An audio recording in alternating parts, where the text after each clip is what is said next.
Cindy Blackstock has been at the forefront in a decades-long national debate about the relationship between Indigenous and non-Indigenous Canadians. And what she has to say needs to be heard. Stories are getting harder to turn away from.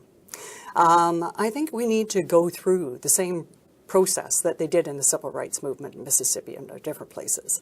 For so long you can kind of keep this racist ball moving. But at some point the stories start to pound up so that the conscience of the nation can no longer turn away. The TRC did a little bit of that, and I'm hoping that our work with children has done that, that people can see that really what we have is racist fiscal policies by the federal government that have persisted since Confederation and continue to pile up on the hopes and dreams of children. I hope that's enough to shake the conscience of the nation, to get Canadian people to realize that the only way the government's going to change is if they insist it changes. This is a complete victory for children. It strips away any sensibility that First Nations children are being treated fairly by the Government of Canada today. Children only get one childhood. They can't wait for studies. They shouldn't have to wait for studies. The government knows what to do for this generation of children. They just have to get down to doing it. It was seen to be normal. It was seen even to be benevolent.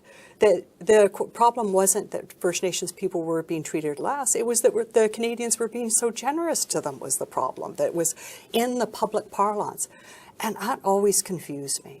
Why did we have to bring the Government of Canada to court to get them to treat First Nations children fairly? Little kids.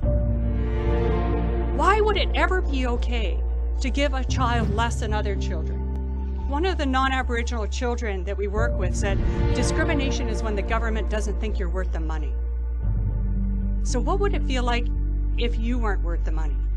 What would it feel like if you were the parent of a child who wasn't worth the money? True patriotism is when you really face up to those issues that fall out of alignment with your national values, and that we stand together to bring it into alignment.